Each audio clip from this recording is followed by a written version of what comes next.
Blanche-Neige est une très belle princesse. Sa mère est morte. Son père, le roi, se marie avec une autre femme. Est morte. ماتت أمها هذه Blanche-Neige. Son père, le roi, se marie avec une autre femme.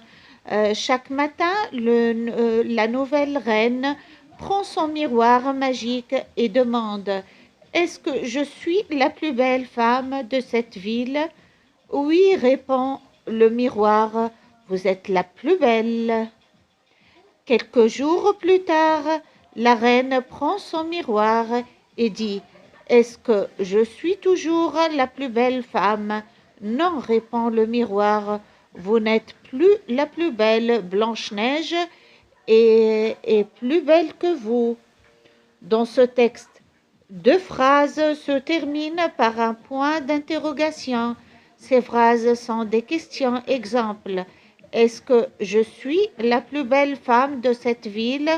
Les réponses à cette question peuvent commencer par oui. Oui, vous êtes la plus belle. Commencer par non. On utilise alors ne pas ou ne plus. Nous, vous n'êtes plus la plus belle.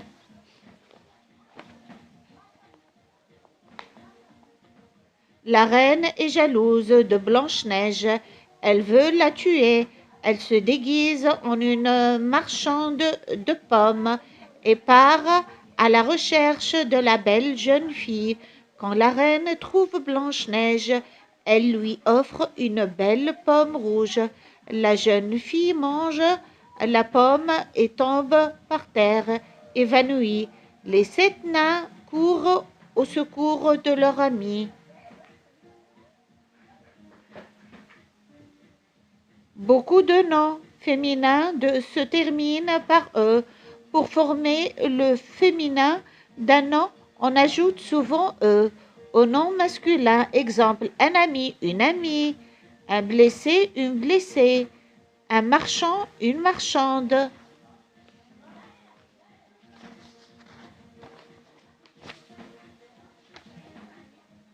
J'apprends à conjuguer le verbe partir au présent. Dans le conte Le Petit Poucet, un ogre veut manger le petit poucet et ses frères. La servante de l'ogre a de la peine. Elle dit au petit poucet: il ne faut pas rester ici, c'est la maison de l'ogre. Le petit poucet dit à ses frères: dépêchez-vous, nous partons. Est-ce que nous partons tout de suite? Oui, si nous ne partons pas, l'ogre va nous manger. Le petit poucet et ses frères partent très vite. L'ogre s'aperçoit de leur absence. Il part à la recherche. Au présent, le verbe partir se conjugue ainsi: je pars, tu pars, il, elle part, nous partons, vous partez, il, elle partent.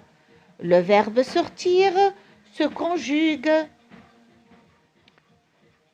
comme partir. Je sors, tu sors, il, elle sort, nous sortons, vous sortez, il, elle sortent.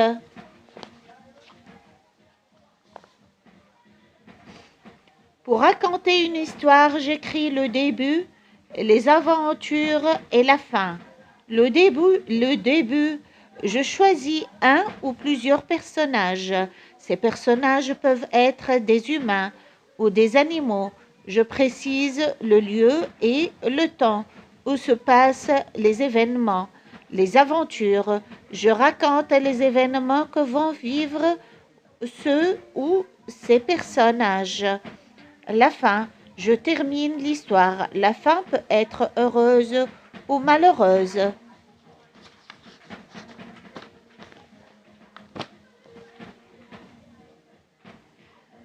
Devinette, c'est une belle et jeune femme qui a un pouvoir magique.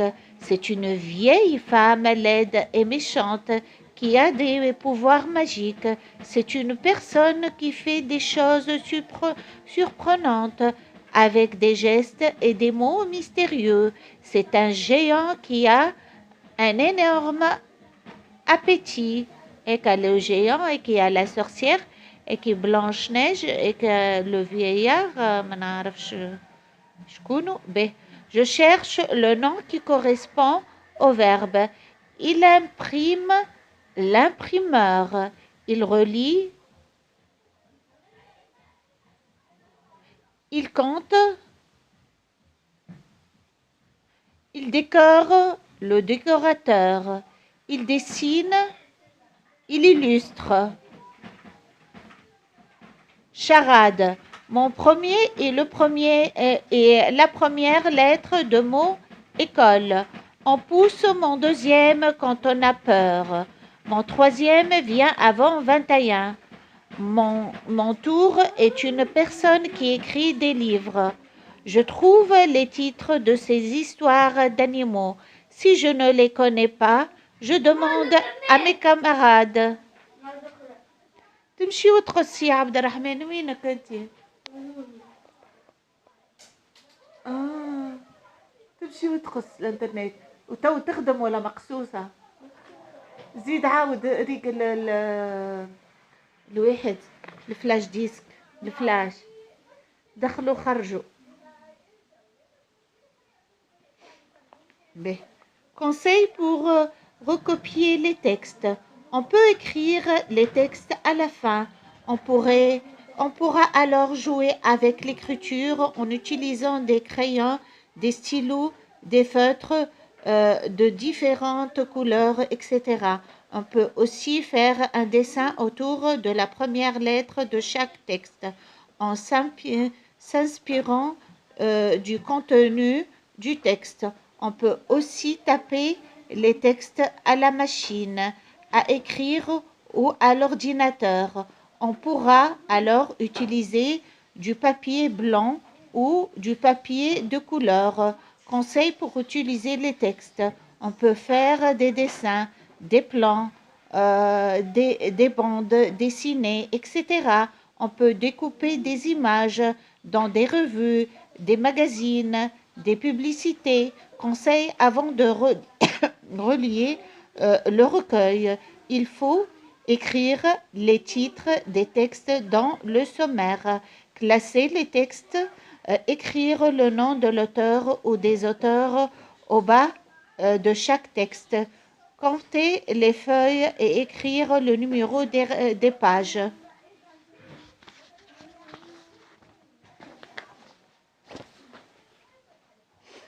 Le pantin, un carton de 20 cm fois 10 cm, du feutre, des ciseaux, des agrafes, 5 baguettes de scotch.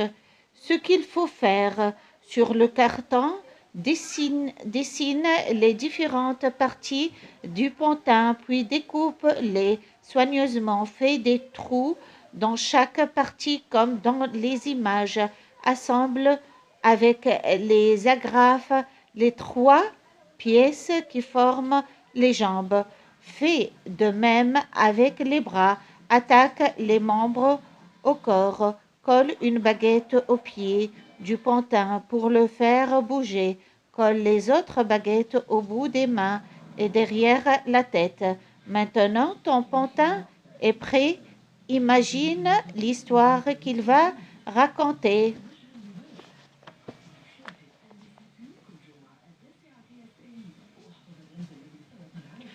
Mon autodicté. Le fils du meunier est devenu riche.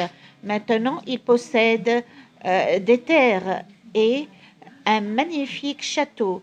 Il va bientôt épouser la princesse. J'écris une histoire qu'on raconte beaucoup chez nous.